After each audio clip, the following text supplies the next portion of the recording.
तो ये आज हम लोग शुरू करने वाले हैं सेकेंड यूनिट। फर्स्ट यूनिट हमारा कंप्लीट हो गया था, हम्म। है ना। तो सेकेंड यूनिट हमारा है ये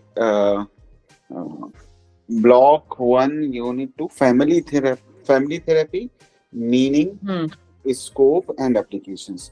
सो फर्स्ट यूनिट में हमने किया इन जनरल कि काउंसलिंग और साइकोथेरेपी होता क्या है, that we have hmm. Discuss. Models क्या हैं basically. So when it comes to family therapy there are some extra जो मॉडल्स हैं, कुछ और भी मॉडल्स हैं वहां पे, तो वो भी हम डिस्कस करेंगे यहाँ पे, है ना। हम्म। तो इसके अंदर हमारा फैमिली फंक्शन क्या है, and the concept of family therapy, difference between psychotherapy and counselling, है ना, history of family therapy and indication and contraindication of family therapy. ये बहुत इंपॉर्टेंट है, रीजन बीइंग क्योंकि हम्म। कोई थेरेपी आप करते हैं तो यूजुअली लोग हम्म। क्या सोचते हैं कि भाई बात कर रहे हैं इससे क्या नुकसान होगा, बट इवन वहां पे भी कंटेंट इंडिकेशंस होते हैं कि कहाँ पे नहीं करनी है, वो भी हमें पता होना चाहिए और कहाँ पे करनी है। And then family therapy as a process, preparation of family therapy, assessment in family therapy, major family therapy approaches, यानी डिफरेंट टाइप्स ऑफ जो अप्रोचेस हैं वो क्या हैं, and then basic techniques in marital and family therapy, and resistance in family therapy, ethical issues, and then case study or something. तो ये है. So when we are doing family therapy तो we have to understand different things कि family function कैसे करती है, structure क्या होता है, वो जानना भी हमारे लिए जरूरी होता है ना। तो and somehow we all live in families, so that is your context where your behavior happens. जो बिहेवियर जो भी हमारा होता है वो भी एक फैमिली के कॉन्टेक्स्ट में ही तो होगा, है ना। तो वो कॉन्टेक्स्ट समझना बहुत जरूरी है इन family therapy.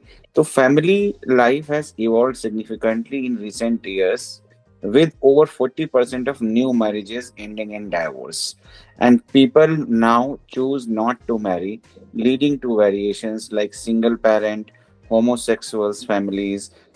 Expectations have also changed, with women taking on more domestic duty. Traditional values emphasizing domestic duties may not be in the best interest of the woman. तो बहुत सारी चीजें सोसाइटी में चेंज हो रही हैं। लाइक जो एक टैबू होता था डाइवोर्स को लेके, वो कम हुआ है, नंबर ऑफ डाइवोर्सेस इज इंक्रीजिंग, है ना। एंड फीमेल जो हैं, जैसे पहले क्या था कि it was assumed that they will take care of home and the male person will earn and they will manage family, ठीक है। But nowadays transitions are happening कि भाई होम मेकर भी हैं फैमिली, मतलब फैमिली में female, and she is taking care of all the home activities as well as working also, ठीक है। तो अब क्या है, अब इस ट्रांजेक्शन में अगर आप देखो तो क्या हो रहा है कि एक तरीके से कि मेल मेंबर्स जो हैं उनमें भी चेंजेस आ रहे हैं कि they are also taking part in rearing child, और घर की जो एक्टिविटीज हैं like cooking and all.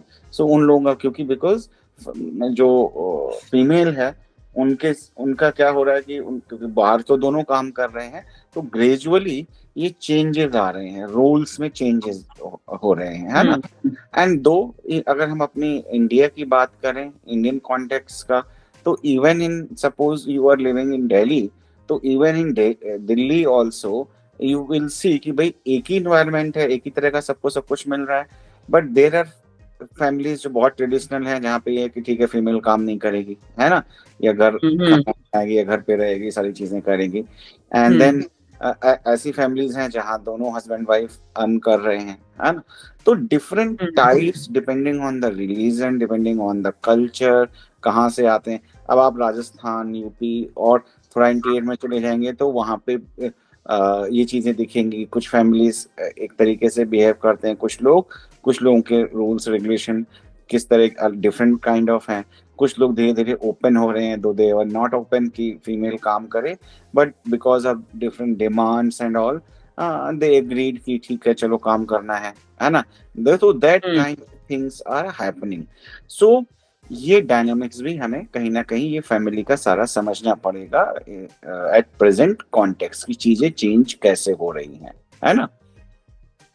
Hmm then आता है फैमिली फंक्शंस। फैमिली का फंक्शन क्या है, मतलब क्या पर्पस क्या है फैमिली का, अगर हम देखें तो पहला तो है सोशलाइजेशन ऑफ चिल्ड्रन, कि बच्चों का सोशलाइजेशन हो, मतलब ब्रिंगिंग सोशलाइजेशन, ये सारी चीजें हैं। Economic cooperation, division of labour, कि इकोनॉमिक कॉपरेशन है एंड डिवीजन ऑफ लेबर, कि आपका काम कौन सा, लोग कौन क्या काम करेंगे, फीमेल क्या करेंगे, मेल क्या करेंगे, that kind of thing. Care supervision, बच्चों का की care supervision monitoring and interaction with, because as a family also you interact with different families, है ना। तो hmm legitimatizing the sexual relationship, ये एक पर्पज हो गया। And then reproduction, provision of status like social familial attribute, for example socioeconomic status, location. Status can be ascribed, for example birth order, है ना। achieved means based on the individual effort, कि भाई किस family ने क्या achieve किया, बोलते हैं ना कि उनकी फैमिली बहुत अच्छी है, दे अचीव्ड लॉर्ड हम्म जीरो से शुरू किया, तो that kind of things are also your social status, your economic status also like attached with that. And then होता है ना कि शादी करनी है तो किस घर में करनी है, दैट काइंड ऑफ डिस्कशन जो हमारे फैमिली बहुत हम्म सारे होते हैं। तो वो क्या है, वही है कि भाई किस तरह के की लड़की की शादी करनी तो अच्छे घर में करनी है, या लड़के की शादी करनी है तो किस तरह की लड़की होनी चाहिए, दैट काइंड ऑफ थिंग। सो वो सारी चीजें भी कहीं ना कहीं फंक्शंस में आता है। Affection, emotional support and companionship की जो नीड होती है वो भी फैमिली के थ्रू फुलफिल होती है, चाहे वो बच्चे हों या पेरेंट्स हों या जो लोग भी हैं। एंड दे ऑल्सो इंश्योर कि भाई पेरेंट्स हैं, ओल्डर पेरेंट्स हैं, तो उनकी देखभाल हो, एंड बच्चों की देखभाल प्रॉपरली होनी चाहिए, हो सके तो ये सारे फंक्शंस आपके फैमिली थेरेपी के अंदर आ जाते हैं, ठीक है। Then functions and characteristics of healthy families. So अब हेल्दी फैमिली की कैरेक्टरिस्टिक्स क्या होती हैं वो हमें समझना पड़ेगा, because we are the people who are coming to you, they have some और अदर काइंड ऑफ प्रॉब्लम, है ना। तो यहाँ पे हमें ये समझना है कि फैमिली जो है, एक हेल्दी फैमिली है, उसकी कैरेक्टरिस्टिक्स क्या होती है, तभी तो आप जान पाएंगे कि कुछ डिविएशन है या नहीं है ना। डिविएशन है और क्या डिविएशन है, accordingly you can treat the family. तो अब यहाँ पे अगर हम देखें तो क्लियरली डिफाइंड हायरार्की, कि हायरार्की मींस लाइक कौन डिसीजन मेकर है, या हस्बैंड वाइफ दोनों मिलकर डिसीजन लेते हैं, या जॉइंट फैमिली है तो पेरेंट्स डिसीजन लेते हैं, एंड बच्चों का क्या रोल है। होता है ना कि कुछ within the family there are systems, कि ग्रैंड जो पेरेंट्स हैं उनका एक सब सिस्टम है ना, दूसरा हस्बैंड वाइफ का एक सब सिस्टम है, उसकी अपनी बाउंड्रीज हैं, एंड देन सिबलिंग्स का अपना एक, बच्चों का एक अपना एक सब सिस्टम है, and they interact with each other. तो क्लियरली डिफाइंड, जैसे ये फैमिली है पूरा, तो ये एक ग्रुप हो गया आपका पेरेंट्स का, ये हो गया क्या कहते हैं ग्रैंड पेरेंट्स का, ये बच्चों का, and they interact with each other, and how they interact with each other and how they maintain their boundaries। कि होता ना, हम बोलते हैं कि भाई डिसरिस्पेक्ट नहीं करनी पेरेंट्स की, या ग्रैंड पेरेंट्स से ऐसे बात कैसे कर सकते हो तुम, दिस काइंड ऑफ सेंटेंसेस हम लोग सुनते हैं ना। तो देखिए भाई एक रिस्पेक्ट है, एक बाउंड्री है, एक तरीका है बात करने का, you have to follow that, है ना। आप पेरेंट्स हैं तो बच्चों के साथ इंटरेक्ट कर रहे हैं तो एक तरीका है, पेरेंट्स के साथ बच्चे इंटरेक्ट कर रहे हैं तो उनको ये चीजें सिखाई जाती हैं ड्यूरिंग सोशलाइजेशन प्रोसेस। तो वो clearly defined boundaries and hierarchy होती। और as a family how you will interact with other families, है ना, कि कौन सी चीजें बाहर बतानी है, नहीं बतानी है, किससे डिस्कस करना है, नहीं करना है। तो as a family you interact with other families, है ना। तो इसको हम बोलते हैं क्या कहते हैं, एक मतलब काइंड ऑफ हायरार्की, एक सिस्टम होता है प्रॉपर, जो हमें हेल्प करता है to communicate and maintain that relationship. Well defined parental rules, already मैंने आपको बता दिया कि पेरेंट्स का रोल क्या है ना, कि उनकी क्या रिस्पॉन्सिबिलिटीज हैं। वो सारी तो वो डिफाइंड होता है कि अगर पेरेंट्स हैं तो उनके उनसे अगर हम पेरेंट्स कह रहे हैं तो दिस इट इज एक्सपेक्टेड कि भाई अपने बच्चों की देखभाल करेंगे, उनका एजुकेशन, उनकी सेफ्टी, उनका care, that is the responsibility of the parent, है ना। तो उसी तरीके से next is flexibility and adaptability, that means healthy families can respond to situational and maturational crisis. अब हेल्दी फैमिलीज का क्या है, कि एक साइन क्या है कि बच्चा बड़ा हो रहा है, टीनेजर है ना, तो अब उसके अपने इश्यूज हैं, मैच्योर हो रहा है ना, तो उसको कैसे हैंडल करना है, एंड मतलब अडॉप्टिंग टू द चेंज, कि बच्चा बड़ा हो गया, घर से बाहर चला गया, है ना, बाहर चला गया तो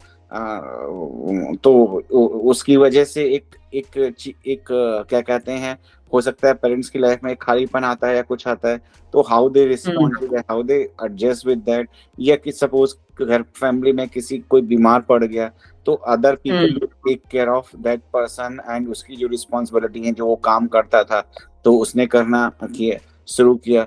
अब मान लिया कि फादर जो है वो अर्निंग था, लेकिन किसी वजह से कुछ इश्यूज हुए या एक्सीडेंट हुआ, कुछ हुआ, नहीं कर पा रहा, तो mother has taken that role, और सन अगर बड़ा है, बच्चा कोई बेटा या बेटी, तो उसने वो रिस्पॉन्सिबिलिटीज ले ली।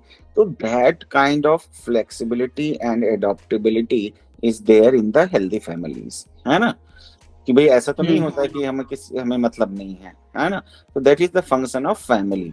तो मतलब फ्लेक्सिबिलिटी इज ऑल्सो देयर। तो consistent, clear rules and expectation, consistence और क्लियर रूल्स एंड एक्सपेक्टेशन, कि भाई आपको पता है कि आपसे क्या एक्सपेक्टेशन है ना, कि अगर एज ए हस्बैंड उसको पैसे देने हैं घर में कमा के, है ना, तो ये कंसिस्टेंसी होगी कि भाई कितना कंसिस्टेंटली वो उस चीज को कर रहा है, एंड क्लियर रूल्स हैं कि किसको क्या करना है, किसकी क्या रिस्पॉन्सिबिलिटी है, किसको क्या नहीं करना है, किसको किससे कैसे बात करनी है, दैट काइंड ऑफ थिंग। और तो उसी की वजह से एक्सपेक्टेशंस भी हमारे सेट होते हैं, और हमें सिखा भी दिया जाता है कई बार कि वो जो एक्सपेक्टेशंस, कि भाई ये expectation as a father, as a mother, as a husband, as a wife, क्या एक्सपेक्टेशंस हैं आपसे, तो that kind of that is defined. Consistent affection, कि नो मैटर व्हाट, कोई अनहेल्दी क्या हो जाता है कि कंडीशनल हो गया, कि आप बच्चे को बोल रहे हो, आप बच्चे को बोल रहे हो, या आप हस्बैंड को बोल रहे हो, या वाइफ को बोल रहे हो कि जब आपको जरूरत है, या आप जैसे भी हैं, और जब वो आपके हिसाब से चलता है, तो हम क्या करते हैं कि हम अकॉर्डिंगली अफेक्शन शो करते हैं, हमारे हिसाब से नहीं चल रही चीजें तो हम नहीं करते। तो वो नहीं, कंसिस्टेंट अफेक्शन का मतलब है कि एक मैसेज हेल्दी फैमिली में होता है कि ठीक है, there may B some fights और समथिंग, है ना, and there may B some disagreement, everything, वो सब होगा, बट क्या होता है कि they are available for each other and there is affection, ठीक है, कि they support each other, that kind of thing. Consistent limit setting, limit setting means कि भाई ये आपकी बाउंड्रीज हैं, आप एक एज ए पर्सन, है ना, अब और आप दूसरे से कैसे इंटरेक्ट कर रहे हैं, क्या होते हैं, हर फैमिली के कुछ रूल्स होते हैं। कई फैमिलीज ऐसी होती हैं कि घर के अंदर आप देखोगे कि they are using abusive language also, है ना, क्योंकि कोई लिमिट नहीं दी गई है कि फादर से कैसे बात करना है। अब बोलते हैं ना हम कि बच्चों के सामने पता मदर है फादर से बहुत ही क्या कहते हैं अब्यूजिव लैंग्वेज में बात कर रही है, या फादर मदर से अब्यूजिव लैंग्वेज में बात कर रहा है, एंड चिल्ड्रंस आर देयर, तो क्या है, लिमिट सेट्स नहीं है, लिमिट सेटिंग नहीं है। तो क्या होता है कि ये एक सिस्टम है, एक ही सिस्टम है, ये बच्चे हैं, ये पेरेंट्स हैं, हस्बैंड वाइफ है, ये बच्चे हैं। अब पता चला, अब क्या होगा कि अगर इससे पता चला बेटी और इधर से मदर निकल के एक अलग बना लेते हैं, अभी बाउंड्रीज टूट गई, है ना। अब ये बच्चा और ये हस्बैंड जो है, दे में फील कि इनको अलग कर दिया गया है, कि सुनते ही नहीं है लोग मेरी, है ना। तो that and they are taking decision, ये happen, that happens in the families, है ना। ओपन कम्युनिकेशन, ओपन कम्युनिकेशन क्या है कि भाई जो भी चीजें उनके बारे में बात की जाए, बाई डायरेक्शनल ऐसा नहीं है कि एक ही पर्सन बोल रहा है और दूसरा पर्सन सिर्फ सुन रहा है ना, तो वो चीज भी नहीं होनी चाहिए। अगर ऐसा है तो इसका मतलब है कि वो जो कम्युनिकेशन है वो ठीक नहीं है भाई। If you are not feeling felt कि यू आर हर्ड, तो क्या है, तो एक डिससेटिस्फेक्शन क्रिएट होगा। तो कम्युनिकेशन बाई डायरेक्शनल होना चाहिए, है ना। And increase degree of support, nurturance and acceptance of family members, कि they are accepted as a family member. Sometime I have seen like many families in our relatives and अब आसपास के जगहों में ही देखा, आप भी ऑब्जर्व करोगे तो क्या हम देखते हैं कि पता चला पूरी फैमिली ने क्या किया। मतलब आई रिमेम्बर वन थिंग कि इन माय नेबरहुड एक लेडी थी, she was earning, husband was not earning, है ना। And he was earning, but he was earning, he was not that much educated, और वो उतना अर्न नहीं कर रहा था। तो हुआ क्या कि काइंड ऑफ एक आउटकास्ट कर दिया उसको फैमिली से, बच्चों ने और उन्होंने, कि वो कब आता है, नहीं आता है, खाना खा रहा है, नहीं खा रहा है, नोबडी इज बॉदर्ड, है ना। वो बस आता है और छत के नीचे रहता है, दैट इज तो that kind of thing is nurture and acceptance, वो नहीं है ना वहाँ पे।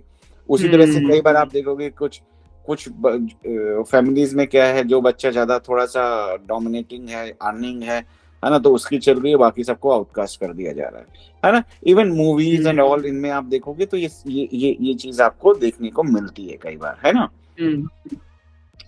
तो अब तो ये था नॉर्मल फैमिली का करेक्टरिस्टिक्स।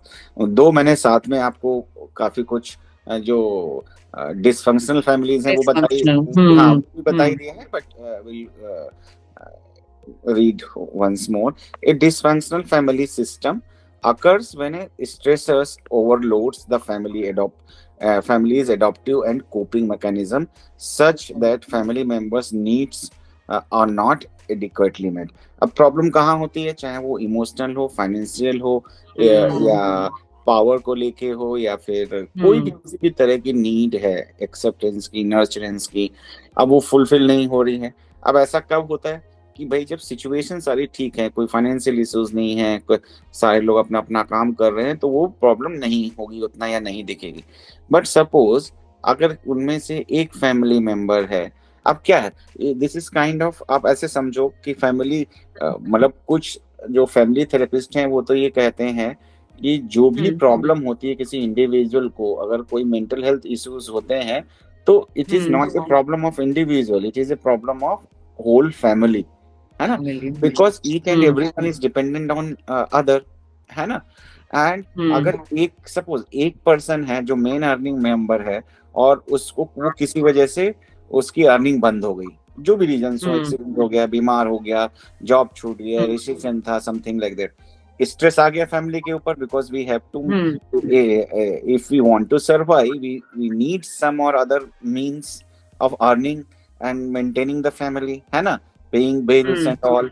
तो अगर वो नहीं हो पा रहा, तो सारा का सारा सिस्टम, क्योंकि everything is dependent on each other, है ना। तो अगर और ये बिल्कुल ऐसे है, सपोज ये हम बनाते हैं कि एक के ऊपर एक हुआ, तो अब सपोज ये पर्सन मेन है इस फैमिली में, और इसको कुछ प्रॉब्लम हो जाए तो ऊपर का सारा कुछ गिर जाएगा, है ना, दैट काइंड ऑफ।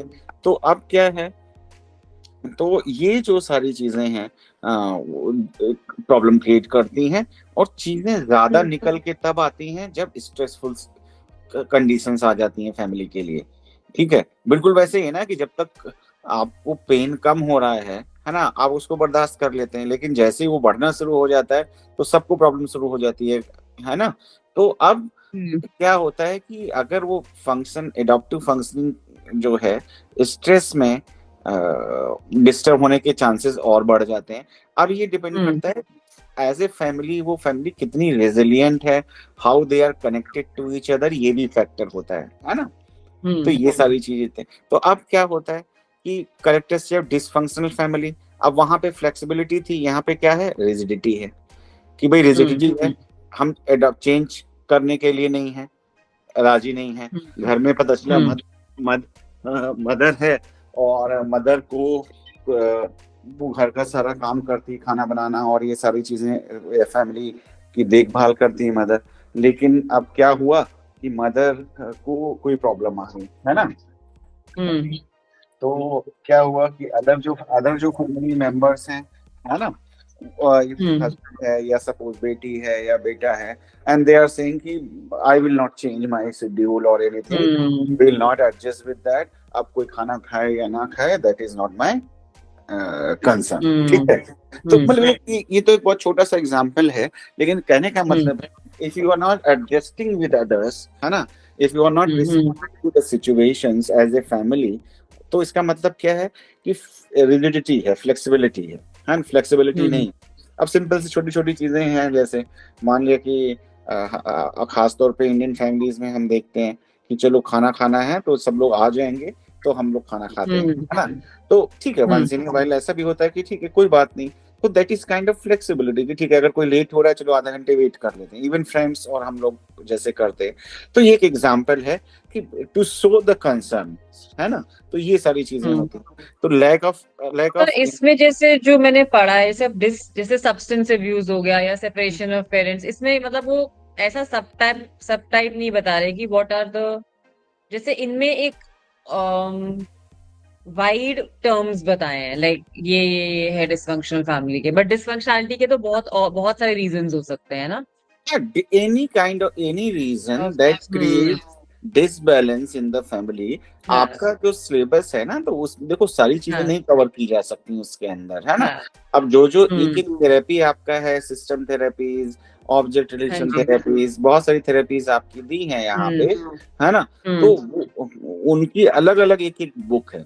तो नाउ द थिंग इज कि आपको ये चीजें बेसिक अंडरस्टैंडिंग आपको होनी चाहिए, and then you can train yourself in any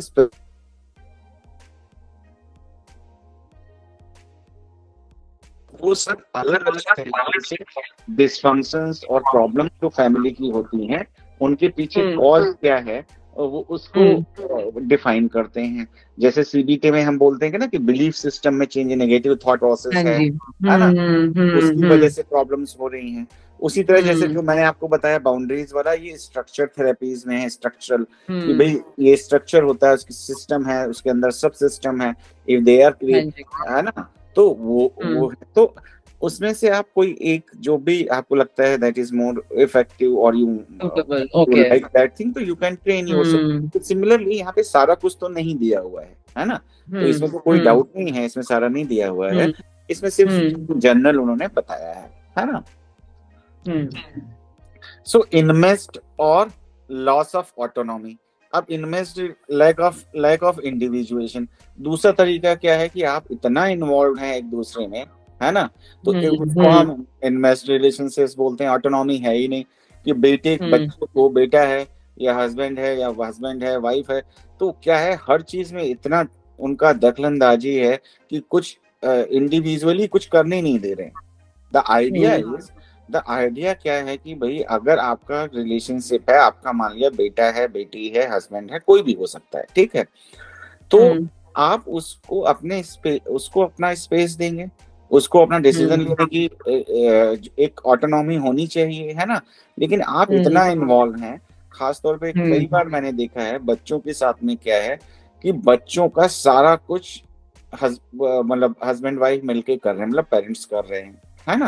कि इवन उसको खाना हाथ से 10-12 साल का हो गया, उसको खाना भी खिला देते हैं, उसको शूज भी करते हैं, शूज भी पहना देते हैं, स्कूल जाना होता है, पढ़ना होता है तो उसके लिए पढ़ भी लेते हैं, उसको पढ़ा भी देते हैं। मतलब यहाँ तक भी देखा है मैंने कि बच्चा नहीं पढ़ रहा है और मदर जो है वो उसको पढ़ के सुना रही है या उसका होमवर्क करके दे रही है कि स्कूल में डांट ना पड़े, कहीं कुछ ना।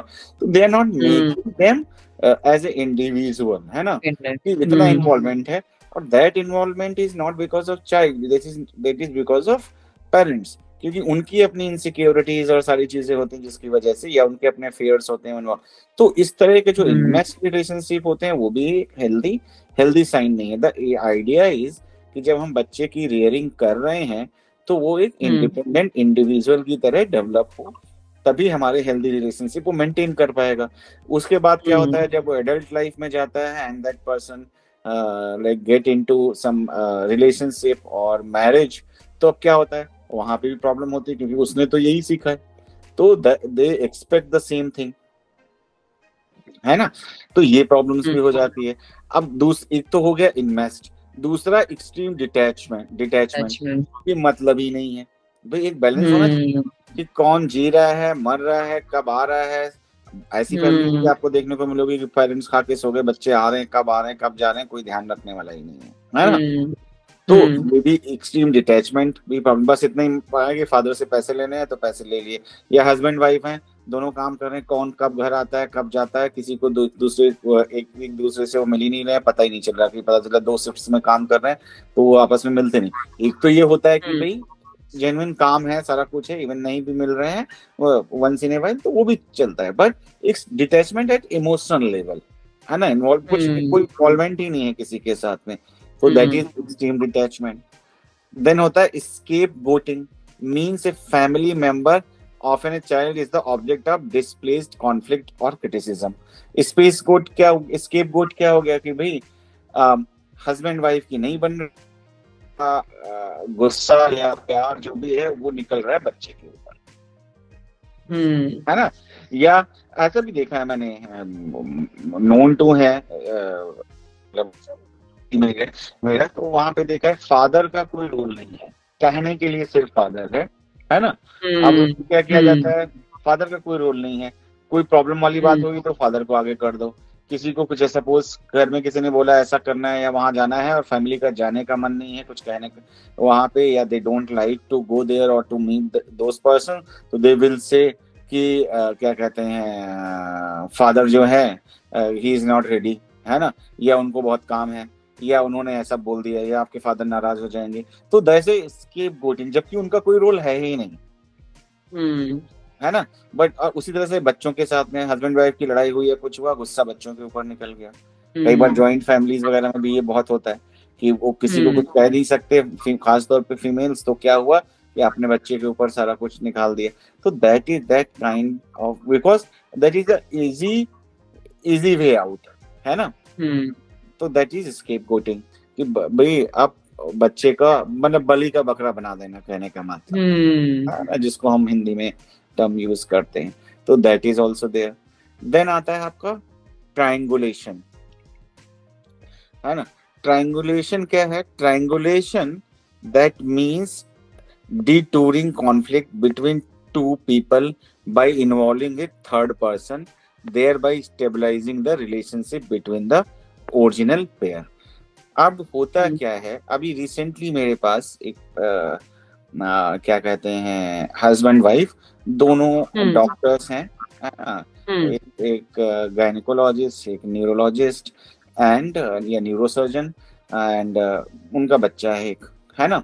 तो अब हुआ क्या, एक बेटा और एक बेटी, 2 लोग थे उनके। तो बेटी was like they were like कि उसको भी डॉक्टर बनाना है, तो she was like studying, she was like bright child as they told, है ना। तो अब क्या हुआ कि उसके ऊपर इतना प्रेशर हुआ कि उसने सुसाइड कर लिया, या उस प्रेशर था, या मे बी सम डिप्रेशन और something, and now husband and wife they are blaming each other. ठीक है, मतलब सुसाइड कर लिया बच्चे ने सर? बच्ची ने सुसाइड कर लिया, मतलब 1 year back, 1.5 year back, so she did suicide. So अब क्या हुआ, and now they are, husband wife में पहले से नहीं बन रही थी अच्छे से, ठीक।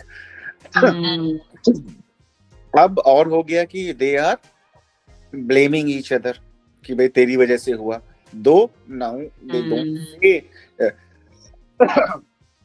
then the other child that is like son, वो जो है वो 14 साल का है। अब उस बच्चे का क्या होता है कि वो बच्चे को वो अपनी लड़ाई में इन्वॉल्व करते हैं, है ना, कि कोई लड़ाई हो गई, तेरी मदर ऐसी है, तेरे फादर ऐसे हैं, है ना। तो उस बच्चे का काम क्या हो गया कि वो बेचारा उनके बीच में बैलेंस बनाता रहता है ना। So that is a triangulation, means detouring conflict between 2 people by involving third person, कि तेरे पापा सही कह रहे हैं, similarly there may be some other person also, है ना, anyone else in the family. So इसको हम triangulation, मतलब 3 लोग इन्वॉल्व हो गए हैं, तो 2 की प्रॉब्लम, एक बीच में बेस है ना। तो अब वो ये जो सिचुएशन होती है ये भी एक डिसफंक्शनल फैमिली का इंडिकेशन होता है कि भाई अगर कॉन्फ्लिक्ट है हस्बैंड वाइफ में तो उनको रिजॉल्व करना चाहिए, बच्चे को इन्वॉल्व हम्म करने का नहीं है। तो अब लेकिन इस तरीके से हम उसको इन्वॉल्व करना शुरू कर देते हैं। देन आता है फॉल्टी प्रॉब्लम सॉल्विंग स्किल्स, कि आपको प्रॉब्लम सॉल्व करना नहीं आता है, फॉल्टी मतलब कॉन्फ्लिक्ट अवॉइडेंस। कि अब क्या होता है, हस्बैंड वाइफ है ना, अब इन दोनों में आपस में क्या कहते हैं नहीं बन रही है, एंड इनको आपस में लड़ाई करनी है, मतलब लड़ाई करनी means they don't want to and they want to fight with other, होता है अंदर से बहुत फ्रस्ट्रेटेड है, एंड अब क्या हो रहा है, इन्होंने एक दीवार खींच ली।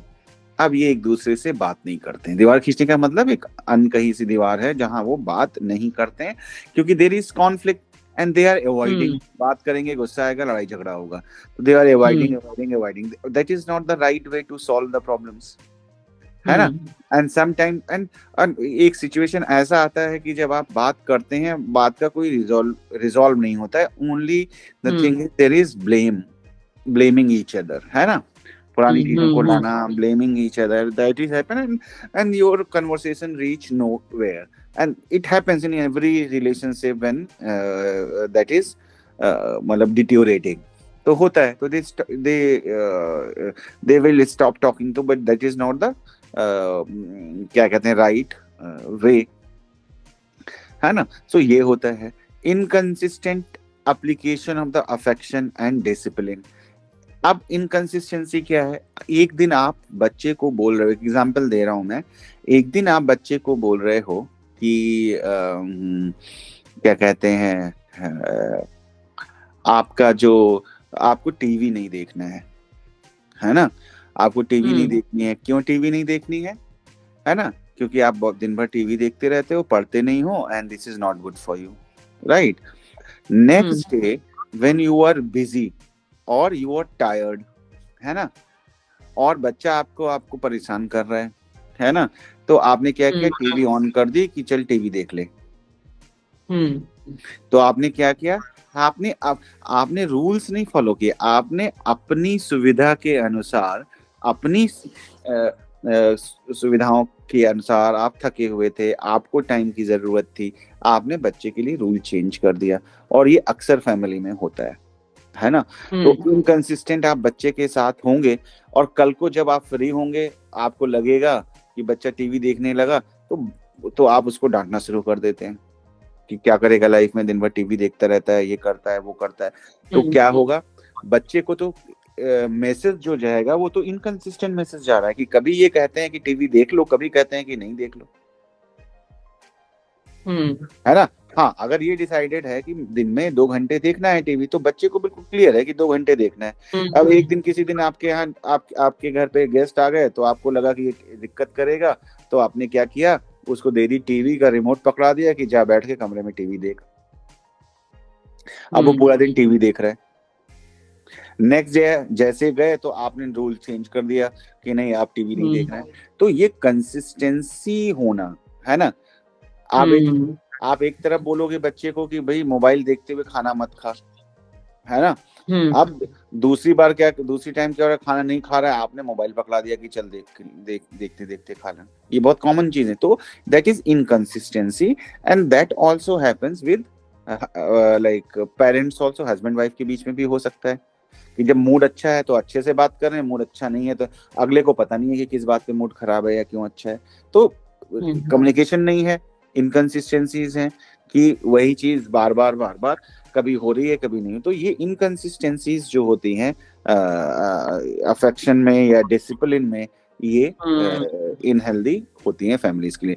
तो ये जानना इसलिए जरूरी है कि आप जब आप किसी के साथ डील करते हैं या ऑब्जर्व करते हैं क्लाइंट को, तो ये सारी चीजें आपको समझ में आनी चाहिए कि प्रॉब्लम आ कहाँ से रही है ना। तो ये अंडरस्टैंडिंग होना इसलिए जरूरी है हमारे लिए। ठीक है मैम, आगे चलें। हाँ जी, हाँ जी। तो low level of support and nurturance और एक्सेप्टेंस, एक दूसरे को लेके एक्सेप्टेंस नहीं है, लो लेवल ऑफ सपोर्ट है कि एक पर्सन काम किए जा रहा है, दूसरा सपोर्ट नहीं कर रहा है। कई बार होता है ना कि हस्बैंड है बहुत थका हुआ है तो वाइफ ने कुछ हेल्प कर दिया, वाइफ थकी हुई तो उसने कुछ काम कर दिया, या बच्चा है कुछ थका हुआ है नहीं कर पा रहा है, उसकी हमने हेल्प कर दी। ये बच्चे फैमिली में ही तो सीखते हैं। अगर फैमिली में बच्चा ये देख रहा है कि मदर जी रही है, मर रही है, कोई फादर को कोई फर्क नहीं पड़ रहा है, तो वो भी यही सीखेगा कि भाई ऐसे ही होता है शायद, है ना। तो क्योंकि they are not supporting each other, तो that happens. increased degree of expressed hostility towards each other and each other or other family members, कि बहुत ज्यादा हॉस्टिलिटी है, गुस्सा है एक दूसरे को लेके जो एक्सप्रेस हो रहा है ना। चाहे वो अब्यूजिव लैंग्वेज हो, चाहे वो समटाइम फिजिकल एक्ट्स हैं, कि आप देख रहे हैं कि हस्बैंड वाइफ आपस में फिजिकली फाइट कर रहे हैं। So that also is a sign of, क्योंकि you have to respect the boundaries of others, right? If you are not respecting that happening, that is not a sign of healthy family, है ना। so ये होता है, तो ये भी sign है एक अनहेल्दी फैमिली के लिए, ठीक। तो अब ये तो आ गया फंक्शनल एंड डिसफंक्शनल फैमिलीज की कैरेक्टरिस्टिक्स क्या होती हैं, तो ये ओवरऑल इन जनरल है। अब इसको आप कंसेप्चुअलाइज कैसे करते हैं, ये जब आप थ्योरी करते हैं, because every theory is based on some concept and that is developed on some research and everything. तो वो जो कॉन्सेप्ट होते हैं उसके अकॉर्डिंग, जैसे सीबीटी की आप बात कर रहे थे, तो how they think, what is the belief system of that family, है ना। तो वो चीज आप आइडेंटिफाई करते हैं या उसको एक्सप्लोर करते हैं, तो and we try to resolve these kind of problems. अब मीन्स एंड मेथड्स डिफरेंट हो सकते हैं, ठीक है, तो depending on the your theory that you are using for therapy. तो let's understand the concept of family therapy, कि family therapy है क्या, है ना। तो family therapy coined by the Nathan Ackerman in 1950s is a branch of psychotherapy that focuses on the well-being of primary relationship and system within a family. तो basically we work on families, है ना, जो within family relationships हैं, communication है, well being है, उन सारी चीजें। It addresses problem involving family structure and interaction patterns and is increasingly common due to societal change in the family structure. अब क्या है, अगर आप देखेंगे, हम लोग कहते हैं ना कि पहले लोग ठीक थे, अभी फैमिली की बहुत सारी प्रॉब्लम्स होने लगी हैं, है ना। तो क्यों हो रही हैं, क्योंकि खासतौर पे अगर हम इंडियन सोसाइटी की हम अपनी बात करें तो बहुत ही स्पीड से चेंज हो रहा है फैमिली का कॉन्सेप्ट, है ना। कि पहले होता था कि मैरिज ना करना एक बहुत बड़ी होता है, अब ये है पीपल आर चूजिंग कि दे विल नॉट मैरी, है ना, they will, and there are things कि बच्चे नहीं करने हैं, will adopt that kind of thing, they are living away from the family. पहले क्या था, आपका जॉइंट फैमिलीज हुआ करती थी एटलीस्ट स्ट्रक्चरली, और तो होता क्या था, मैंने तो ऐसा भी कई फैमिलीज में देखा है, खासतौर पे क्योंकि I belong to rural background, तो वहां पे भी मैंने देखा कि क्या होता है कि मान लिया 4 भाई हैं और एक भाई नहीं भी कमा रहा है, तो उसको घर का काम दे दिया कि आप घर का पूरा देखिए। कोई जैसे फार्मिंग कर रहा है, बाकी भाई उनके पढ़ रहे हैं और बाहर जा रहे हैं, जॉब कर रहे हैं, अच्छी पोस्ट पे हैं, तो वो फैमिली में रह रहा है, तो दे आर सपोर्टिंग देम, है ना। कि उनके उसमें ऐसा नहीं है कि एक फादर जिसका जो काम नहीं करता या कम पढ़ा लिखा है उसके बच्चे हैं, और दूसरे जो उसके भाई हैं जो क्या कहते हैं बड़े हैं, जिनके बच्चे हैं, and they suppose they are living in Mumbai, Delhi, Kolkata something, और maybe sometimes in US, UK, ठीक है। एक भाई है जो फार्मिंग करता है, लेकिन बच्चे दोनों के ही सारे भाइयों के बच्चे एक ही तरह के एजुकेशन पा रहे हैं, है ना। तो that is kind of support कि ठीक है, वो अपना घर देख रहा है, सारा कुछ देख रहा है, सारा कुछ कर रहे हैं, तो वो ये हमारी रिस्पॉन्सिबिलिटी है कि उनके बच्चों को भी सिमिलर एक जैसी एजुकेशन मिले, है ना। So that kind of things are also there, लेकिन विद टाइम एंड प्रेशर, क्योंकि एक्सपेंसेस ज्यादा हो रहे हैं, बहुत सारी ये चीजें चेंज चेंज हो रही हैं। तो ऐसा भी मैंने एक बार देखा है कई बार कि जो इंटेलेक्चुअली डिसेबल है एक भाई, उसकी मैरिज हो गई, उसके बच्चे भी हैं, है ना, सारा कुछ expenses is taken care by other family members. तो ये तो ठीक है। बहुत कॉमन है, ये वाले हाँ केसेस। मेरे पास भी बहुत ऐसे बच्चे आते हैं जिसमें एक, जैसे एक भाई को स्किज़ोफ्रेनिया है बट उसकी भी शादी करा दी है, उसके हाँ, बच्चे हैं। तो दैट इज जो एल्डर ये ब्रदर है हमारा, वो रिस्पॉन्स, हाँ, हाँ, ये इसलिए भी इंडिया होता है। में बहुत कॉमन है ये। हाँ, क्योंकि वी आर कलेक्टिव सोसाइटीज। हाँ जी। इवन इवन अगर हम ये भी देखते हैं कि भाई हमारे पड़ोस में कोई है, किसी को प्रॉब्लम हो रहा है, कुछ हो रहा है, we can support in any hmm way, so we support also तो एंड फैमिली। तो अब ये जो पैटर्न्स हैं, चेंजेस हैं, इनको हम्म भी हमें समझना पड़ेगा when we are talking about hmm family therapy. Because जब तक हम्म आप नहीं समझेंगे तब तक नहीं होगा। एक पर्सन है भाई, फ्रिक्शंस क्या होते हैं बहुत सारे फैमिलीज में, क्या होता है कि हस्बैंड है अपने घर में, यानी अपने भाई और पेरेंट्स को पैसे भेज रहा है, हम्म, वाइफ को प्रॉब्लम हो रही है ना। हाँ तो ये क्या है, हाँ ये हाँ। तो बहुत छोटी छोटी हम इस पे बात करते रहेंगे, लेकिन क्या है, because that sense of collectivism and sense of hmm responsibility the person is carrying with himself. अब वो दिल्ली में हम्म रह रहा है, यूएस में रह रहा है, यूके में रह रहा है, इवन कई बार ये भी होगा कि वो अपने खर्चे कम कर देगा, अपने भाई को, अपनी मदर तो को, हाँ, अपनी ये भी मदर को बहुत भेजते हैं। प्रेडोमिनेंट प्रॉब्लम है काफी। हाँ हाँ हाँ। तो that because we comes from that society, hmm है ना, कि वो हो हम्म सकता है आप यूएस में जाओ या यूके में, तो तब भी वो फैमिली सिस्टम फॉलो होता है, यूएस वगैरह में या कहीं हम्म और इस तरह के कंट्रीज में जहाँ इंडिविजुअलिज्म ज्यादा हम वो करते हैं, तो हाँ वहां नहीं, जी। मतलब है बच्चे को हम्म ठीक है, एक एजुकेशन हो गया, उसके बाद वो अपना पढ़ रहा है, क्या कर रहा है, parents are not hmm bothered, ठीक है, होते हैं। हम्म लेकिन जितना हम लोग पेन लेते हैं कि ठीक है चलो हमारी लाइफ जो थी वो थी, है ना, जो भी हुआ, हम खाना नहीं खाएंगे या हम हम्म, कम पैसे खर्च करेंगे, तो लेकिन बिल्कुल। अपने उसके लिए हम लोग बच्चों के लिए हम लोग करेंगे या फैमिली के लिए करेंगे, दैट काइंड ऑफ करेंगे। Things. So that psychology we have to understand. वो आपको हम्म बुक में नहीं मिलेगी, बिकॉज ये जो भी साइक थेरेपी आप सारी चीजें पढ़ रहे हैं, that comes hmm from the west, western और फिलोसफी। खास तौर पे यूएस से, एंड हम्म देन और अमेरिका, यूरोपियन कंट्रीज से, ठीक है। हम्म तो ये होता है। तो difference between psychotherapy and counselling हम समझ लेते हैं, ऑलरेडी आई थिंक मैंने हम्म डिस्कस किया हुआ है। तो हाँ डिफरेंस जी, सर इज, लास्ट उसमें भी कराया था।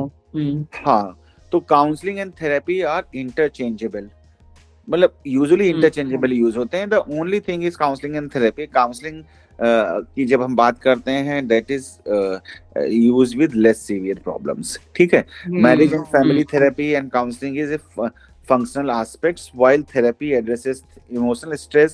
Counseling aims to developmental, educative, preventive goals, while therapy focuses on the remediation and adjustive therapeutics. Means कि जब प्रॉब्लम हो गया है, वहां पे जब उसको ठीक करने की कोशिश कर रहे हैं, रेमेडिएशन कर रहे हैं किसी तरह का, hmm then we call it psychotherapy, but interchangeably भी यूज होते हैं।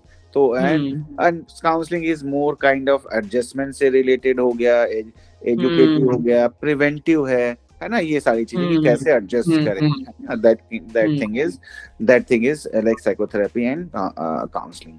तो basic assumptions about the client and counsellor क्या है, काउंसलिंग उससे रिलेटेड एजम्पशंस क्या है, counselling clients are not mentally ill but capable of making decision and taking responsibility for their behavior।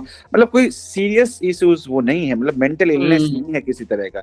जब हम साइकोथेरेपी की बात करते हैं तो हम ये मान के चलते हैं there is some severe kind of problem. The counsellor is a teacher and partner, not an authority figure, है ना, कि आप उसके साथ मिलके उसकी प्रॉब्लम को समझते हैं, सॉल्व करने की कोशिश करते हैं। साइकोथेरेपी में क्या है, because that person is ill or have disorder, so you work as an authority, है ना, and they have personal values and standards, not imposing them on client, so you don't impose your personal value and standards। ये सही है गलत है, you understand the client and उसका जो value system है उसके अकॉर्डिंग आप उसको ट्रीट करते हैं, है ना। अब जब किसी को प्रॉब्लम हो गया तो आपका वैल्यू सिस्टम कुछ भी हो, कैसा भी हो, लेकिन जो डिसीज है उसको तो क्योर करना पड़ेगा ना। So that is the difference. Counseling focuses on changing behavior rather than creating insight। अब क्या होता है, यहाँ पे बिहेवियर चेंज की बात होती है। मेंटल इलनेस में क्या है कि उसको इंसाइट नहीं कि भाई अब किसी को डिप्रेशन हो गया, क्लिनिकल डिप्रेशन जिसको, अब उसको लग रहा है कि लाइफ खराब है, दुनिया में जीने का कोई फायदा नहीं है, मर जाऊं तो ज्यादा अच्छा है। अभी रिसेंटली एक बच्ची है, साइकोलॉजी की है है ना, उसकी मैरिज हुई, she is not able to adjust, now she is in depression, she is saying कि इससे अच्छा मैं मर जाऊं, मेरी वजह से लोगों को प्रॉब्लम हो रही है, मेरी लाइफ खराब हो गई है, ये सारी चीजें। तो ये क्या इंडिकेट करता है? ये इंडिकेट करता है कि बिकॉज ऑफ, क्योंकि डिप्रेशन है तो डिप्रेशन में क्या होता है, गिल्ट फीलिंग होगी, पास्ट को लेके वो होगा, तो उसमें ये इंसाइट क्रिएट करना कि भाई ये तुम नहीं हो, ये तुम्हारी बीमारी है, तुम्हारी प्रॉब्लम है, जिसकी वजह से तुम ऐसा फील कर रहे हो। तुम जब बीमारी ठीक हो जाएगी तो तुम भी ठीक हो जाओगी। अगर हम ये इंसाइट भी डेवलप कर लेते हैं तब भी ठीक, तब भी वो क्या कहते हैं, मेडिसिन लेगी और ठीक हो जाएगी। तो counselling is not focusing on developing insight की, it is focusing on changing behaviour, कि भाई कैसे बिहेव कर रहे हैं, कैसे एडजस्ट कर रहे हैं, उन सारी चीजों को। अब सिमिलरिटीज क्या होती हैं? टेक्निकली भी कोई डिफरेंट मोडालिटीज हैं बिटवीन, जैसे अब किसी को सिवियर डिप्रेशन, स्किज़ोफ्रेनिया, बाइपोलर है, तो ये जैसे थेरेपिस्ट के पास जाएंगे वर्सेस, तो they can not go to a counsellor and they have to go to a therapist. मतलब टेक्निकली भी बहुत सारी मोडालिटीज होंगी फिर? नो, ऐसा नहीं है? हाँ नहीं होता है। सीवियरिटी का मतलब ये हो गया, टेक्निकलिटी मतलब ये है कि सीबीटी आप भी यूज कर सकते हैं और एक थेरेपिस्ट भी यूज करेगा, ठीक है, लेकिन they are dealing with the more severe clinical kind of problems, ठीक है। यहाँ पे क्या है कि सीबीटी तो आप भी यूज कर रहे हो, सिमिलर मॉडल यूज कर रहे हो, लेकिन प्रॉब्लम उतनी नहीं है, उतना नहीं है कि वो नहीं एडजस्ट कर, वो अपने काम कर रहा है, सारी चीजें कर रहा है, and there are some areas जहां पे वो प्रॉपर तरीके से फंक्शन नहीं कर पा रहा है, and that may be because of their belief system also, तो you can also use CBT. But depression में क्या है कि बिकॉज ऑफ, वैसे तो वो पूरा ठीक था, लेकिन because of depression there are some biological changes, यानी न्यूरोलॉजिकल चेंजेस, एंड वो उसको समझ में नहीं आ रहा है क्या करना है, तो वहां पे वो क्लिनिकल ज्यादा हो जाता है, आप ये कह सकते हैं, है ना। तो ऐसा नहीं है कि आप तो उस केस में तो साइकियाट्रिक रिव्यू भी होगा, like person will be on medication. Depend करता है। देयर आर पीपल जिनका इंसाइट ज्यादा बेटर होता है, तो वहां पे साइकियाट्रिस्ट की जरूरत नहीं है, वो अपने आप से भी मैनेज कर लेते हैं, है ना, and with the help of counselling. और कई बार नहीं होता है तो वो। और एक चीज और आप डिफरेंशिएट करने के लिए देख सकते हैं कि दैट इज मोर बायोलॉजिकल ज्यादा हो जाता है, अगर बहुत सीवियर लेवल पे है तो जैसे जेनेटिकली बाइपोलर है या स्किज़ोफ्रेनिया है या क्लिनिकल डिप्रेशन है, बिल्कुल तो फिर उनकी जो साइकोथेरेपी है वो ट्रेन्ड और अथॉरिटेटिव थेरेपिस्ट के थ्रू होगी बेसिकली। ट्रेन्ड दोनों ही होते हैं ma'am, they are more trained in clinical settings, clinical client, है ना। तो सर ऐसा भी है कि उसके लिए आपको क्लिनिकल साइकोलॉजिस्ट होना जरूरी है और एक आम काउंसलर नहीं कर सकता, ऐसा कोई सेड रूल है? वो चीजें उनमें वो ट्रेन नहीं होते हैं। जैसे आप अभी साइकोथेरेपी सब पढ़ रहे हैं, क्लिनिकल का पार्ट नहीं आप कर रहे हैं, है ना, कि क्या करना है। अब आप जो डील करेंगे वो डील करेंगे कि लाइफ में कुछ प्रॉब्लम आ गया, भाई हस्बैंड वाइफ की नहीं बन रही है, कुछ फाइनेंशियल इश्यूज आ रहे हैं और उसकी वजह से स्ट्रेस हो रहा है और उसको डिप्रेस फील कर रहा है ना।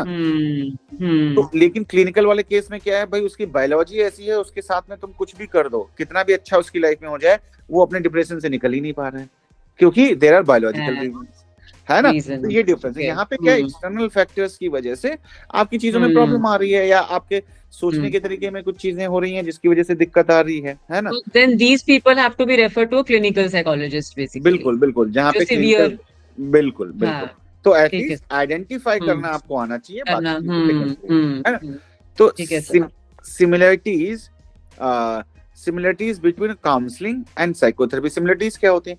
Both therapy and counselling share similar seating arrangements, एक तरह से होता है, थ्योरेटिकल मॉडल्स एक जैसे होते हैं, काउंसलिंग स्किल्स दोनों में रिक्वायर्ड होते हैं, ठीक है। They value clients use counselling skills, adhere to the ethical boundaries, तो अडेयर करना ही है भाई, चाहे क्लिनिकल हो या क्लिनिकल केस हो या जो भी है, लाइक कॉन्फिडेंशियलिटी आप मेंटेन करते हैं, टाइम लिमिट्स दोनों में होता है, एंड पेमेंट्स इन्वॉल्व होते हैं। भाई पेमेंट इन्वॉल्वमेंट का मतलब होता है there is a professional relationship. Suppose कोई मेरे पास आ रहा है और मैं उससे प्रॉपर टाइम पे आप नहीं देख रहे हैं, आप उसको कभी भी अपने घर पे बुला ले रहे हैं, आप उसे फीस नहीं चार्ज कर रहे हैं, तो वो क्या करेगा, वो आपके रिलेशनशिप को क्या करेगा, काइंड ऑफ कि एक बाउंड्री सेट नहीं है। Reason being because as a psychologist आपको ये भी मेंटेन करना पड़ता है, ये फॉर्मल रिलेशनशिप रहे, और साथ में आपको इमोशनल कनेक्ट भी करना पड़ता है। आप इमोशनल कनेक्ट होने के लिए आप पर्सन के साथ इन्वॉल्व तो नहीं हो जाएंगे, है ना, क्योंकि भाई all emotional stuff is shared in the like in psychotherapy and counselling. और ये इंडिया में तो इतना रूल्स वगैरह है नहीं, है ना, लेकिन यूएस वगैरह में एवरी ईयर हजारों जो थेरेपिस्ट हैं, है ना, नहीं हजारों तो सैकड़ों जो थेरेपिस्ट हैं, उनके लाइसेंस कैंसिल होते हैं। क्यों होते हैं? क्योंकि क्या करते हैं कि they get emotionally involved, sexually involved, they take क्या कहते हैं, benefit like monetary benefit from them, because the person is coming to you, that person is emotionally तो dependent इमोशनली इन्वॉल्व का क्या मतलब हुआ? कि आप इन्वॉल्व मतलब हो लाइसेंस कैंसिल, मतलब भाई ये इथिकल नहीं है, you are a professional, you have to treat the client, ठीक है। अब आपने क्या किया, पेशेंट, अब आप परेशान थे, आप क्लाइंट के पास गए, या आपके पास कोई क्लाइंट आया, मान लिया कोई मेल फिगर आपके पास आया, ठीक है, आप उसकी बात सुन रहे हैं, समझ रहे हैं, अब उसका, इसको बोलते हैं काउंटर ट्रांसफरेंस, तो उसको ट्रांसफरेंस हुआ। अब ट्रांसफरेंस ये हुआ कि हाँ मैडम तो बहुत अच्छी हैं, कितनी अच्छी हैं, कितना अच्छा, अच्छे से समझ लेती हैं मुझे को, तो ऑब्वियस है कि उसका क्या कहते हैं, एक ट्रांसफरेंस होगा, मे बी। अगर बच्चा है तो हाँ, बच्चा है तो मे बी उसको ये लगे कि ये तो बहुत अच्छी मदर है, ऐसी मदर होनी चाहिए मेरी, है ना, तो या बड़ा है तो ये हो सकता है, या आप तो ये कुछ भी हो सकता है, कोई भी चीज। तो अब क्या हो रहा है, अब क्योंकि वो एक ट्रांसफरेंस है आपके ऊपर, नाउ अब क्या है, क्लाइंट अपने आप को ओपन कर रहा है आपके सामने, है ना, तो अब वो इमोशनली, आप है नहीं है लेकिन वो तो इमोशनली, तो यू कैन मैनिपुलेट आल्सो कि देखो तुम, है ना, कि तुम तो बहुत अच्छे हो, है ना, है ना, ये सारी चीजें, और आप उससे बोलने लगोगे नहीं मुझे अच्छा ऐसा करो कि मुझे पैसों की जरूरत है, इतना मैं कर रहा हूँ, आपने वो डिस्कस करना शुरू कर दिया, है ना, क्योंकि पर्सन इन लॉ तो सिचुएशन में आपने उसको चाहे सेक्सुअली मैन हैंडल किया, चाहे इमोशनली कुछ, मतलब बाउंड्री क्रॉस की, तो फिर उस केस में आपका लाइसेंस यहाँ भी बहुत सारे लोग होते हैं, and sometime they start creating dependency on, कि ठीक है कोई बात नहीं, जब तुम्हें दिक्कत हो मेरे को कॉल कर लेना, उससे बात कर लेना। इवन क्या कहते हैं, ऐसे कई सारे केसेस देखे हैं, आपके आसपास ही देखे हैं मैंने। देयर वाज ए लाइक एक काउंसलर एंड क्या कहते हैं, दिल्ली की ही बात है, जैसे मैंने बोला आपके आसपास की बात है, ठीक है। सो क्या हुआ कि वो लड़की थी, अब उसने क्या किया कि एक ड्रग एडिक्ट था लड़का, उसके साथ, and from well of families, है ना, ठीक है। और अब उसने क्या किया कि काउंसलिंग करना शुरू की, and then she married to him, है ना। तो ये सारी चीजें हुई, एंड ठीक है, उसमें कोई प्रॉब्लम नहीं है, इसमें भी कोई प्रॉब्लम नहीं है, but during therapy and when all this you are using it, then you suppose client is okay, client ठीक हो गया, सारा कुछ हो गया, and आपका सेशन टर्मिनेट हो गया, and सारी चीजें हो गई, and after that you decide something or you start meeting, that is a different story, ठीक है। तो वो सर, लेकिन जैसे आपका थेरेपी टू थेरेपी सेशन चल रहा है, उसके बीच में आपने टेक्स्ट किया फॉर, मतलब वो एक परमिसिबल इमोशनल कनेक्ट का पार्ट है कि जैसे आपने टेक्स्ट किया फॉर रिमाइंडर ऑफ होमवर्क या व्हाट इज द प्रोग्रेस, वो भी नहीं करना चाहिए कि ये डिपेंड करता है क्लाइंट टू क्लाइंट। जो सीवियर क्लाइंट्स होते हैं, है ना, और जो क्लिनिकल डिप्रेशन इन सारी चीजों में, तो उसमें हम को थेरेपिस्ट भी इन्वॉल्व करते हैं, फैमिली मेंबर्स को जो मॉनिटर करता है, ओके, है ना, उनको भी इन्वॉल्व करते हैं। ये बहुत सारे फैक्टर्स होते हैं, देखने पड़ते हैं हमें कि क्या करना। क्योंकि कहने का मतलब है you have their own boundaries, है ना।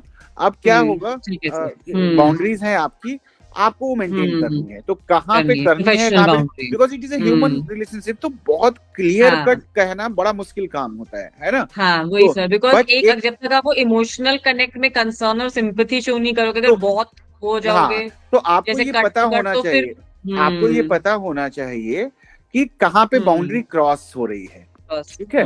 अब जैसे कैसे पता लगेगा, आपके पास क्लाइंट आया, आपसे थेरेपी ली, और वो आपकी पर्सनल लाइफ में इंटरेस्ट लेने लगा।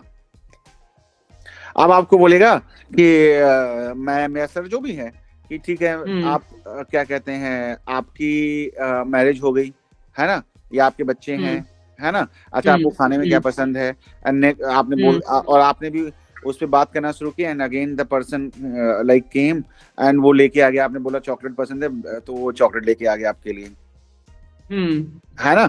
तो क्योंकि अच्छा, अब ये हमें ये भी देखना है कि ये हमारा इंडियन सिस्टम भी है कुछ, तो अब नहीं, अब चॉकलेट लेके आ गया, लेकिन वो 1 to 1 वो हो रहा है। अब उसको, अगर आपको पता लग रहा है ठीक है, ये हो रहा है, तो सपोज हाँ कोई लेके आ गया, या समटाइम ऐसा होता है कि ठीक है आपने थेरेपी की, बच्चा ठीक हो गया, हम आपके लिए मिठाई लेके आए हैं, है ना, हाँ ओके, हाँ दैट इज हाँ, acceptable in our society, there is except. Not an, तो उसको थोड़ा सा हम्म। और डिफ्यूज करने के लिए आप ये कर सकते हो, आपके क्लिनिक में है आया, या आपका स्टाफ भी है साथ में, या फैमिली मेंबर और भी है, तो आपने खोला, आपने भी थोड़ा लिया, और बाकी सबको मान दिया कि ठीक है आप सारा छोड़ के मत जाओ, मैंने खा लिया, मुझे बहुत खुशी है कि आपका बच्चा ठीक हो गया, है ना, तो इस तरीके से आप उसको न्यूट्रलाइज कर सकते हो, ठीक है। है ना। सब मेरी एक फ्रेंड है जिन्होंने काफी एक्सपेंसिव एक सेशन कहीं से था, ऑलमोस्ट 5-6 thousand सेशन, हाँ और हाँ। मतलब उसने किया था अपने पेरेंट्स की डेथ के बाद, तो वो ऑनलाइन करती थी। हम्म तो एक बार उन्होंने उनसे रिक्वेस्ट किया कि जब मैं बैंगलोर आऊंगी तो I want to meet you. हम्म।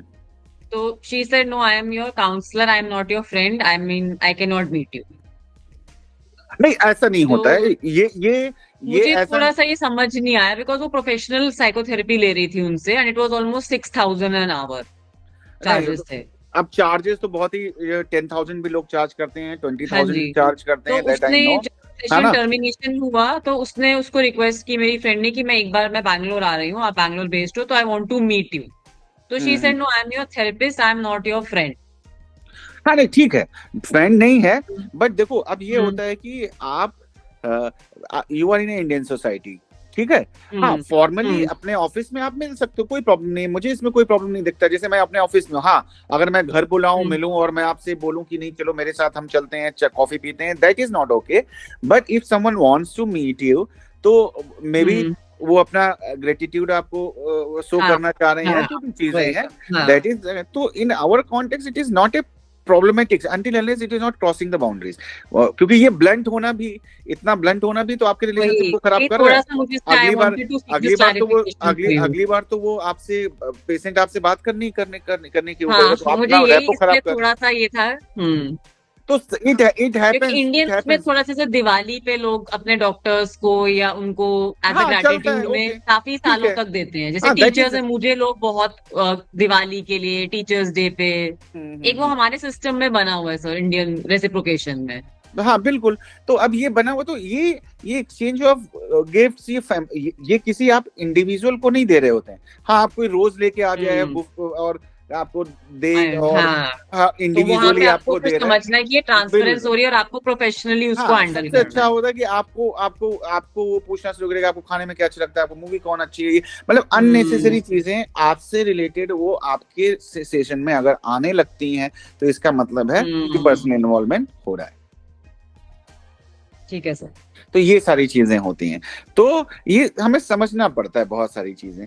आप जैसे देखते हैं ना कि बहुत सारे, तो अब किसी ने पढ़ लिया बुक में कि हम थेरेपिस्ट हैं, हम मिल नहीं सकते, ये नहीं कर सकते, अब हाँ मिलके अगर हाँ। थेरेपी हो, तो ये क्या है, ये लैक ऑफ नॉलेज है कहीं ना कहीं, उसमें क्या हो जाता है कि आपने पढ़ लिया हम्म किताब में, अब उसको आपने एडॉप्ट हम्म नहीं किया है इंडियन सेटिंग के हिसाब से, तो आपने बोल दिया नहीं हम, हाँ ऐसे नहीं होता है, हाँ उससे आप ये जरूर पूछ सकते हैं कि भाई क्या काम है, क्यों मिलना चाहते हो आप, मुझे बताओ, और अगर वो हम्म, बोलता है कि नहीं बस जस्ट ऐसे मिलना है, हम मैं आपके लिए कुछ लाई हूँ, या मुझे आपसे हाँ देना, देन यू कैन से कि ठीक है, there is no need, I charge the fee, जो काम मैंने किया, आप ठीक हुए अपनी वजह से, ठीक हुए हैं, ऐसा नहीं है कि मैं आई जस्ट गाइडेड, है ना, तो ये हुआ है, और फिर हम्म भी अगर आपको मिलना है तो आप don't bring anything, I will not take it, है ना, that is against hmm, like profession, तो वो मैं नहीं ले सकती, but if you want to meet you can come, okay. है ना, सो आप अपने ऑफिस में हम्म बैठो और आप बुला लो, बुला लिया आपने आपने 2 मिनट उससे बात कर ली, it's okay, that is a hmm courtesy, तो ये होता है ना। आपने यहाँ तो ऐसा भी होता है कि मैं आपके घर के सामने से निकल रहा हूँ उस साइड से, तो मैंने आपसे मिल लिया कि चलो ठीक है, क्या कहते हैं कि मैं इधर से निकल रहा था, तो चलिए मैं आपसे मिल लेता हूँ, मैंने सोचा, तो ये भी हाँ होता हाँ है, हाँ इवन इवन ये हाँ, तो पर्सनल लेवल पे भी, प्रोफेशनल लेवल पे भी, कि डॉक्टर के सामने से आप निकल रहे हैं, तो आपने क्या, एग्जैक्टली, मैंने सोचा कि चलो हम हेलो कर लेते हैं, है ना, हाँ हाँ। आप सिर्फ गए, दरवाजा खोला, तो हेलो कहीं किया, पे एक वो डॉक्टर, जेन्युइन बाउंड्री स्टैब्लिश करनी है, अगर आपको लग रहा है कि वो जेन्युइनली मतलब बाउंड्री है और वो क्रॉस नहीं हो रही है, तो इट इज ओके, वो मतलब डिस्क्रिशन हाँ आपको लेकिन होल्ड करनी लेकिन ये बहुत ट्रिकी है कि बाउंड्री कहाँ पे ब्रेक हो रही है। है, नहीं हो रही है, हाँ, ये जानना बड़ा मुश्किल सॉरी, काम है, ये विद मुश्किल है। एक्सपीरियंस आता है, क्योंकि क्या होता है अच्छा। कि जब सपोज ये तो क्लाइंट का है, अगर हम्म मतलब ये तो क्लाइंट की तरफ से आप अवेयर हैं, अब क्लाइंट हम्म, आपकी तरफ इंक्लाइंड है किसी चीज को लेके, ट्रांसफरेंस है, और बाई हाँ चांस जी, आपका भी है, हाँ हाँ हाँ, then it will become very difficult to identify, अपने आप को भी तो हमें देखना पड़ेगा कि एज ए ऐसे साइकोलॉजिस्ट जहां आपको लगे कि आप पर्सनल लाइफ में इंटरेस्ट ले रहे हैं, सबसे इंपॉर्टेंट फैक्टर क्या होता है, जहां आपका सेशन 30-40 मिनट 45 मिनट से 1 घंटे से ऊपर जाना शुरू हुआ, इसका मतलब कुछ गड़बड़ हो रहा है। पहला इंडिकेशन। पर्सनल लाइफ में आप क्लाइंट की इंटरेस्ट ले रहे हैं तो कहीं ना कहीं कुछ गड़बड़ होना शुरू हो रहा है कि भाई 1 घंटे का सेशन है, आप कितना बात करोगे, आप इधर उधर की फिर बातें करना शुरू करोगे।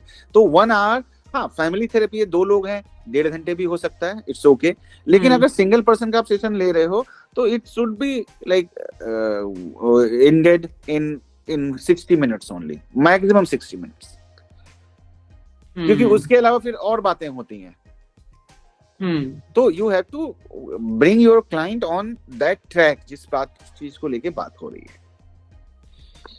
है ना, पर्सनल इंटरेस्ट, गिफ्ट्स लाना, ये करना तो वहां पे होता है। और जैसे मैंने बोला ना, इंडियन सोसाइटी में थोड़ी चीजें हैं भी जो, तो वो बाउंड्री मेंटेन करना बहुत इंपॉर्टेंट होता है, दिस इज वेरी ट्रिकी, और that happens in India also, that happens. हाँ, यूएस में थोड़ा सा क्या कहते हैं, रूल्स रेगुलेशन है, तो आप उठा के भेजते हैं। आई थिंक कहीं पे डेटा भी होगा उनका कि किनका लाइसेंस कैंसिल होता है, कि 1 साल के लिए कर दिया, 2 साल के कर लिया, कोई क्या कहते हैं